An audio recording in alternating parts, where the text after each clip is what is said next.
9 police वालों को फांसी की सजा हुई। फिर से सुनिए, 9 पुलिस वालों को फांसी की सजा हुई है। और केवल फांसी की सजा ही नहीं हुई है, बल्कि कोर्ट ने कहा है कि इन पुलिस वालों को डबल डेथ सेंटेंस दिया जाए। अब इसका मतलब क्या होता है? यानी 2 बार फांसी दी जाए इनको। यह केस तमिलनाडु का है और तमिलनाडु के अंदर 9 पुलिस वालों को जो फांसी होने जा रही है, इसके पीछे एक महिला पुलिसकर्मी ही है, एक लेडी कांस्टेबल है। और वो लेडी कांस्टेबल पूरे थाने से भिड़ गई, पूरे थाने से। और अब थाने के अंदर 9 पुलिसकर्मी, उनको फांसी होने जा रही है। यह बहुत दिलचस्प मामला है और एक तरीके से यूं कहिए कि ईमानदारी की, या यूं कहिए कि अपने जीते जागते जमीर की कहानी है। वरना पुलिस वालों की कितनी किस्से, कितने कहानियां वो हर चौक चौराहे पर आपको मिल जाते हैं कि भैया कोई भी 500 रुपए की एक पत्ती फेंको, कोई भी 1000, 2000, 5000, 10,000, 20 लाख, 2 लाख, 5 लाख, जैसे जिसकी सेटिंग हो उस तरीके से सेटिंग करो और पुलिस से आप जैसे मर्जी काम करवा लो। ये पुलिस वालों को बदनाम करने के लिए, या फिर हकीकत में बहुत बार ऐसा होता भी है, इस तरह की किस्से कहानियां वो आम है। लेकिन इस दौर में और ऐसे किस्से कहानियों के दौर में एक लेडी पुलिस कांस्टेबल वो अपने थाने के खिलाफ खड़ी हो जाती है, अपने जमीर के लिए खड़ी हो जाती है, किसी को इंसाफ दिलाने के लिए खड़ी हो जाती है। और उस कानून जिसकी वो रखवाली करने के लिए वो वर्दी पहनती है, अपनी खाकी की लाज बचाने के लिए वो लेडी पुलिस कांस्टेबल वो खड़ी हो गई और 9 पुलिस वालों को फांसी की सजा हुई। ये कहानी ऐसी है जिसमें ये लेडी पुलिस कांस्टेबल कहीं दरअसल है भी नहीं। अब इस कहानी को मैं बहुत शुरुआत से आपको बताता हूं। ये कहानी 6 साल पहले शुरू होती है और अब इसमें जो कोर्ट का फैसला निकल करके सामने आया है वो 6 अप्रैल 2026 को, यानी 2 दिन पहले ये मामला निकल करके सामने आया है। 6 साल पहले कहानी ऐसी शुरू होती है, उस वक्त में जब कोरोना महामारी से पूरी दुनिया जूझ रही थी, पूरा देश जूझ रहा था। और उस वक्त में पुलिस वाले लोगों को आमतौर पर डंडे मारते थे। जो भी कहीं पर भी चौक चौराहे पर खड़ा हुआ दिखाई दे जाता था, उसको पुलिस वाले डंडे मारते। और पुलिस वाले डंडे मार करके कहते कि निकल जाए यहां से, भाग जाए यहां से, 10 गालियां देते। और आदमी पुलिस वाले को देखते ही रफू चक्कर हो जाता था। अब ऐसे ही एक दिन था, 18 जून 2020 का दिन था। और उस दिन तमिलनाडु के अंदर तुतिकोरिन में शांतानुकुलम एक जगह है और उस जगह पर एक छोटी सी दुकान, और उस दुकान का मालिक पी जयराज वो उस छोटी सी दुकान पर बैठा हुआ था। दरअसल ये चाय की या छोटा सा जो एक खोखा होता है उस तरह की एक दुकान थी। उस पर जो है वो पी जयराज अपनी दुकान पर बैठे हुए थे। और इस बीच में कुछ लोग जो है वो आकर के उस दुकान पर खड़े हो गए। जैसे कि कोरोना के समय पर लोग समय काटने के लिए अपनी गली नुक्कड़ की चौराहे की जो दुकान होती थी उस पर आकर के थोड़ी देर के लिए खड़े हो जाते थे। और इस बीच में 2-3 पुलिस वाले आते हैं और उसमें एक सब इंस्पेक्टर थे जिनका नाम था बालकृष्णन, और दूसरे कांस्टेबल मुथुराज, ये आते हैं। और ये आकर के कहते हैं कि ए भाई, ये दुकान क्यों खोल रखी है, यहां पे भीड़ क्यों लगा रखी है, और 10 गालियां वो देते हैं, जैसा आमतौर पर कोरोना के समय पर आप देख रहे थे। हालांकि बहुत हद तक वो काम सही भी था कि भैया लोगों को डराएंगे नहीं, धमकाएंगे नहीं, तो लोग उस वक्त में घरों में जाने के लिए तैयार नहीं थे। और जितना गैदरिंग होगी उससे उतना कोरोना फैलेगा। लेकिन काम करना, डराना, और सही काम के लिए डराना और एक हद तक डराना वो तो ठीक है, लेकिन आप किसी की जान ले लें ये ठीक नहीं है। अब पुलिस वाले वहां पर जो है वो दुकानदार को डांट लगाते हैं, गालियां देते हैं। वहां पर जो कुछ 2-3 लोग खड़े हुए थे उनको गालियां देते हैं। और उसके बाद में ये सब इंस्पेक्टर बालकृष्णन और उसके साथ में जो उसका कांस्टेबल था मुथुराज, ये दोनों वहां से साइड हो जाते हैं, गाली वाली दे करके, और अपना जो चाय बीड़ी सिगरेट लेना था वो ले करके, और उसके बाद में साइड हो गए। इसके बाद में ये हुआ कि वहां पर जो लोग खड़े हुए थे उन लोगों ने खड़े खड़े वहां पर जो है पुलिस वालों को गालियां दी। मतलब उनके सामने गालियां नहीं दी, पुलिस वाले वहां पर उस चाय की दुकान पर जो है वो चाय पानी अपना लेते हैं, जो सिगरेट वगैरह लेनी थी वो लेते हैं, और उसके बाद में निकल जाते हैं। लेकिन वो जो दुकान वाले थे या फिर जो लोग वहां पर खड़े थे, उन्होंने गालियां देनी शुरू कर दी, जैसे पीठ पीछे गाली दी जाती उस तरीके से। अब इसी बीच में वहां पर एक और हेड कांस्टेबल गुन्नूदास बालू, जिसकी उस दिन छुट्टी थी, सादी वर्दी के अंदर वो वहां पर खड़ा हुआ था और वो वहां पर खड़े खड़े गालियां सुन रहा था। मतलब जो हेड कांस्टेबल और उसका कांस्टेबल था जिन्होंने गालियां दी थी, उनको पीठ पीछे गालियां दी जा रही थी और वो पीठ पीछे दी जा रही गालियों को हेड कांस्टेबल ने सुन लिया। अब हेड कांस्टेबल ने वो गालियां सुन ली कि ऐसे ऐसे कह रहे हैं ये, और उस हेड कांस्टेबल ने जाकर के अपने सब इंस्पेक्टर को बता दिया कि साहब जब आप उस दुकान से चले गए घूम करके, तो उसके बाद में दुकानदार ने और वहां पर खड़े हुए लोगों ने आपको बहुत गालियां दी। ये 18 जून 2020 का पूरा घटनाक्रम मैं आपको बता रहा हूं। बहुत आपको लग रहा होगा कि सिंपल सी बात है, इसमें कोई बहुत हाई तौबा वाली बात नहीं है। ऐसा नहीं कि कोई दुकान पर वो चाय वाला जो है कोई ड्रग्स बेच रहा था, कोई कोकीन बेच रहा था या कुछ और गलत काम कर रहा था, ऐसा तो कुछ नहीं कर रहा था। वो बहुत सिंपल सी बात थी, छोटी मोटी जो है वो बातें होती रहती इस तरह की। अब जब ये बातें उस हेड कांस्टेबल ने अपने सब इंस्पेक्टर को बताई, तो अगले दिन 8-9 पुलिस वाले वो पहुंच गए उस दुकान के ऊपर, और 8-9 पुलिस वाले उस दुकान पर पहुंच करके उस दुकानदार को, जयराज को, उसको कहते हैं कि हे भाई, गाली क्यों दे रहे थे तुम कल, और वो लोग कहां हैं जो गाली दे रहे थे कल।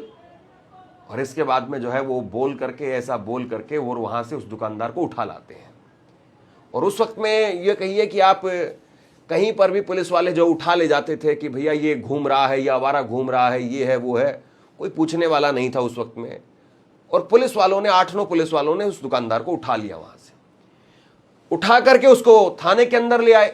थाने के अंदर ला करके उसकी जबरदस्त तरीके से कुटाई की, बहुत मारा उसको। कोई उसका कसूर नहीं था, सिंपल सही वहां पर जो वो कासूनी एक तरीके से आप कह लीजिए, थोड़ी बहुत गालियां वो भी पीठ पीछे दी, सामने नहीं दी, लेकिन सिर्फ इतने से कसूर के लिए उसको उठा लाया और उसको बहुत बुरी तरह से मारा।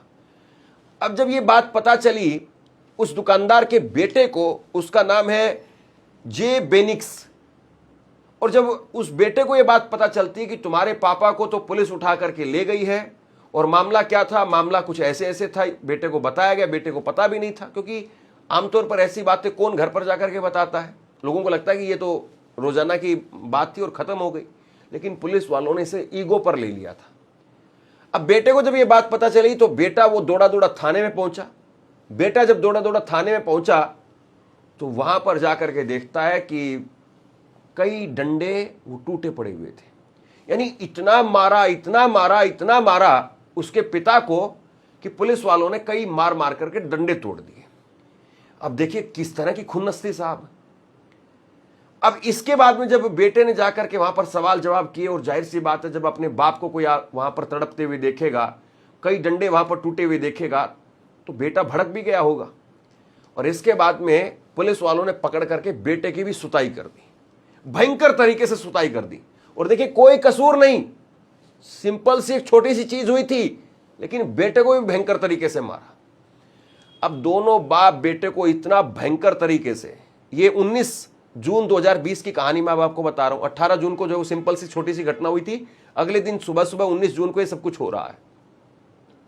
बहुत बुरी तरह से मारा दोनों को। और इसके बाद में उनकी जो लुंगी थी, तमिलनाडु के अंदर आमतौर पर जो लोग लुंगी पहनते हैं, भारत में कुर्ता पजामा जो है उत्तर भारत में आपको दिखाई देगा, दक्षिण भारत में आप जाएंगे तो वहां पर आमतौर पर लुंगी लोग पहनते हैं। उनकी जो लुंगी थी, वो लुंगी भी पूरी खून के अंदर सन चुकी थी। यानी उसको अगर आप निचोड़े तो खून टपके उसमें से, इतना खून जो है उनकी लुंगी में आ गया था, क्योंकि उनको प्राइवेट पार्ट्स के आसपास और वहां पर भी मारा गया। अब बहुत बुरी स्थिति में दोनों पिता पुत्र थे।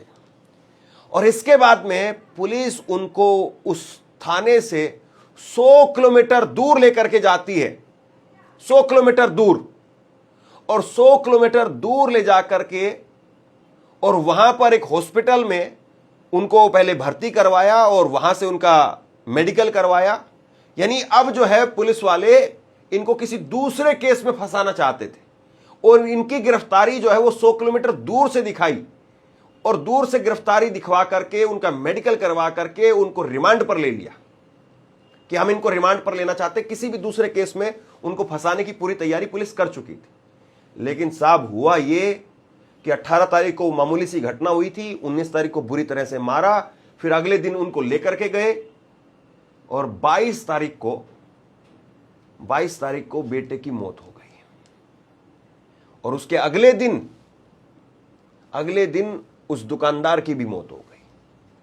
देखिए, छोटी सी कहानी थी, कितना बुरी तरह से मारा। बेटा पहले मर गया और उसके बाद में बाप भी मर गया। अब ये दोनों मर गए। अब आप बताइए कि कहीं से कोई गुंजाइश है कि इन दोनों की मौत से कोई पर्दा उठ सके? ठीक है, आप उस जगह के चश्मदीद होंगे, आप जो है वो आवाज उठा लेंगे, आप पड़ोसी होंगे, आप रिश्तेदार होंगे, आप कहेंगे कि नहीं, हमारे जो यहाँ पे भाई थे या बेटे थे, उनको पुलिस जबरन उठा करके ले गई, उनका कोई कसूर नहीं था, ये नहीं था, वो नहीं था। आप सारी कहानियां आप कह देंगे, लेकिन आपकी बात पर यकीन कौन करेगा? आपके पास में कोई सबूत नहीं। यानी वो पिता और पुत्र जिनकी जान पुलिस वालों ने ले ली, पुलिस कस्टडी के अंदर जान चली गई, वो राज कभी बाहर नहीं आ पाता। और ऐसे में जमीर जागता है लेडी कांस्टेबल का। लेडी कांस्टेबल जिनका नाम है, मैं आपको उनका नाम बता रहा हूं, लेडी कांस्टेबल रेवती।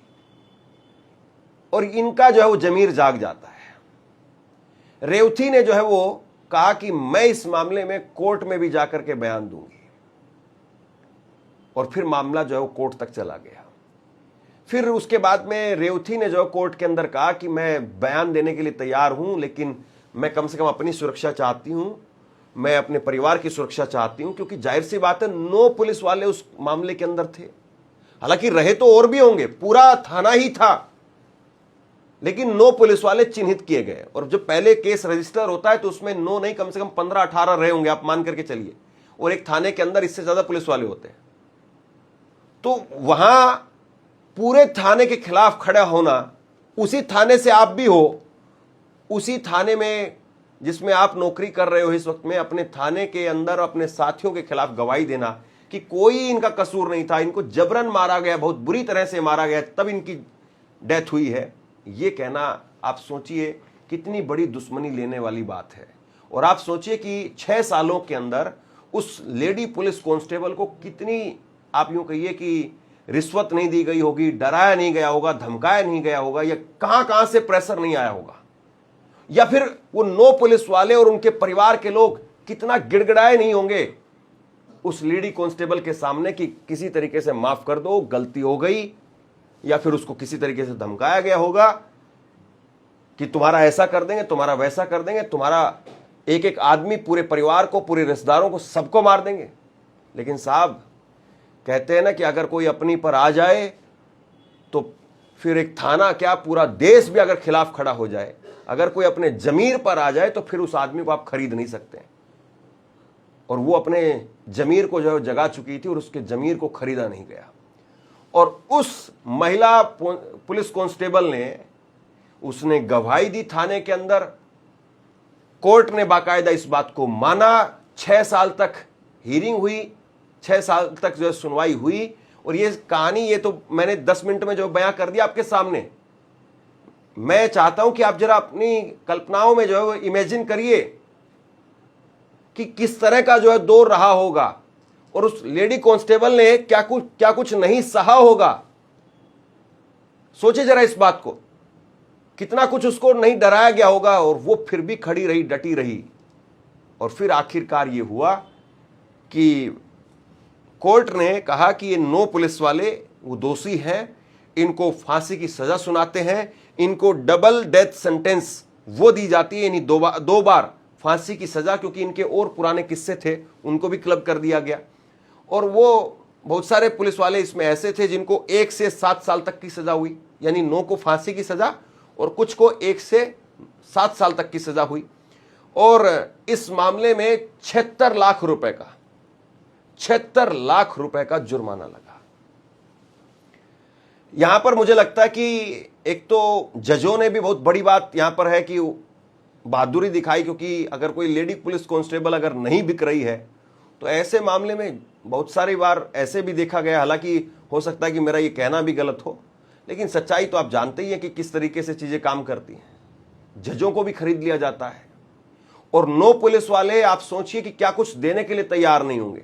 अगर एक पुलिस वाला मान लीजिए कि, और जब फांसी की जब बात हो रही है तो एक पुलिस वाला अगर 30 लाख भी रुपए देने के लिए तैयार हो, तो 2-2.5 करोड़ रुपए कम से कम उस महिला को मिल सकते थे, जजों को मिल सकते थे, और मुझे खूब लगता है, खूब यकीन होता है कि उनको पेशकश की गई होगी।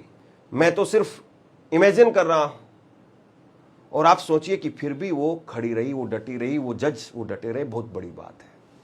तो बहरहाल ऐसे किस्से, ऐसे कहानियां वो जरूर सब तक पहुंचनी चाहिए। बहुत बार पुलिस की नेगेटिव छवि, और इसमें भी पुलिस ने बहुत नेगेटिव ही काम किया है। अगर एक उस महिला पुलिस कांस्टेबल को छोड़ दे तो पूरे थाने ने गलत काम किया। लेकिन ऐसे लोग जो अच्छे लोग हैं, उनकी कहानी भी लोगों तक जरूर पहुंचनी चाहिए। इसलिए मेरी आपसे गुजारिश है कि उस लेडी कांस्टेबल ने इतना बड़ा रिस्क लिया, इतना खतरा मोल लिया, इतनी लड़ाई लड़ी उनके लिए जिसको वो जानती तक नहीं थी। और जाहिर सी बात है, जो आदमी खुद चाय की दुकान चला रहा था और जिसके घर से 2 लोग मर गए हों, वो ऐसा भी नहीं है कि वो महिला पुलिस कांस्टेबल को वो पैसे दे करके और उसको कह रहे हों कि तुम केस लड़ो, तुम गवाही दो और हम तुमको 5 करोड़ रुपए दे देंगे। ऐसा नहीं है। उनके घर में क्या ही होगा जो खुद चाय की टपरी लगा करके बैठा हुआ है। लेकिन फिर भी वो लेडी पुलिस कांस्टेबल वो डटी रही, लड़ती रही। उसको सैल्यूट है, सलाम है। तो कम से कम उसने जो ईमानदारी दिखाई है, मुझे लगता है कि आपको 5-10 मिनट का अपना समय निकालना चाहिए और इस वीडियो का लिंक सभी व्हाट्सएप ग्रुप में, जहां तहां आप जिसको जानते हैं, हर जगह पर पहुंचाइए, ताकि उसकी जो कहानी है वो सब तक पहुंच सके। बाकी आप बताइए कि आपको ये खबर हमारी कैसी लगी। नीचे कमेंट सेक्शन में लिख करके अपनी राय जरूर दीजिए। इस वीडियो को लाइक कीजिए और चैनल को सब्सक्राइब जरूर कीजिए। शुक्रिया, थैंक यू। आपसे कुछ कहना चाहता हूं। आज के वक्त में पत्रकारिता करना कितना मुश्किल काम है, लेकिन अगर ऐसे में भी कोई आपकी खबर दिखा रहा है, कोई आपके मुद्दे पर बात कर रहा है, तो आपको भी उसका साथ देना चाहिए। अगर आपको लगता है कि मेरी पत्रकारिता सही है, मैं आपके लिए आपकी खबर वो दिखा रहा हूं, तो ऐसे में आप मेरा सहयोग कीजिए। आप इस वीडियो को जब लाइक करेंगे तो लाइक के साथ में ही एक थैंक्स का बटन आपको दिखाई देगा। उस थैंक्स के बटन पर आप क्लिक कीजिए और जो भी सहयोग राशि दे सकते हैं वो दीजिए। दूसरा, आप चैनल को ज्वाइन कर सकते हैं और चैनल को ज्वाइन करके भी मुझे मदद कर सकते हैं।